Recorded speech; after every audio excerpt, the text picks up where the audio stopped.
Bueno, ahora analizaremos el tema 8 que tiene que ver con la metodología cualitativa. Le reitero la distinción que no existe una mejor metodología, ni la cuantitativa ni la cualitativa. Solo existe el rigor y en ambas investigaciones se debe aplicar el rigor. Y eventualmente la problemática que yo quiero abordar es lo que define la investigación que quiero realizar. Por tanto, en el caso de la metodología cualitativa, si algunas de las ideas fuerza que sostienen la metodología cualitativa son pertinentes a lo que yo estoy investigando, es lógico que tengo que desarrollar la investigación cualitativa. Por ejemplo, si yo manifiesto que la conducta humana depende del modo en que los sujetos interpretan el mundo y yo quiero capturar ese proceso de interpretación, entonces yo tengo que aplicar una metodología cualitativa. Por ejemplo, si yo quiero examinar el tema de las prácticas docentes, y las prácticas docentes ocurren en escenarios reales, y una cosa es lo que se predica y otra es lo que se practica, ¿cierto? En forma diferente.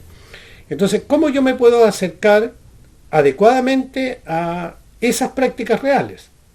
Y cómo yo puedo analizar qué es lo que piensan, por ejemplo, los docentes de forma real respecto de una reforma o respecto de una determinada política educativa. ¿Cuáles son sus creencias, por ejemplo, sus preconcepciones cuando abordan el aprendizaje de los estudiantes? Ese tipo de temáticas tienen que ser abordadas naturalmente desde una perspectiva cualitativa, porque lo fundamental sería en ese caso cómo yo logro extraer, develar esos pensamientos, esas creencias, esas percepciones de los sujetos. Lógicamente tengo que interrogar o examinar al interpelado, en este caso al docente, ¿cierto?, a sus prácticas. Y por tanto no tengo otra posibilidad de visibilizar esos hechos a través de una metodología práctica, en este caso de una metodología cualitativa. Y por tanto la metodología cualitativa está orientada a examinar el contexto natural donde los hechos ocurren. Por eso decíamos con antelación, ¿cierto?, in situ, allí mismo donde está el fenómeno ocurriendo. Y entonces lo que queremos es extraer ese sentido, por ejemplo, interpretar los fenómenos que allí ocurren de acuerdo a los propios significados que esas mismas personas atribuyen. Y por tanto lo fundamental es generar datos descriptivos, porque yo no quiero explicar, ¿cierto?, la realidad, sino lo que quiero es comprender qué moviliza, qué condiciones surgen de esas interpretaciones que hacen los sujetos respecto de su proceso de enseñanza, por ejemplo.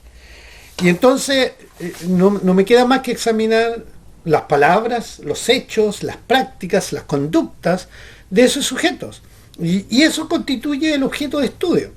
Entonces, por ejemplo, si yo quisiera hacer esas observaciones sobre las prácticas o sobre las verbalizaciones que realizan los sujetos, tendré que tener una técnica que capture eso. Una grabación, una filmación, una entrevista, un grupo focal. Eso me va a permitir capturar, por ejemplo, las interacciones dialógicas que se producen al interior de la clase, y si esas interacciones dialógicas tienen un contenido de violencia simbólica, por ejemplo. Cuando yo hago eso, entonces mi interés es claramente una metodología de naturaleza cualitativa y tengo que hacer una aproximación de ese tipo.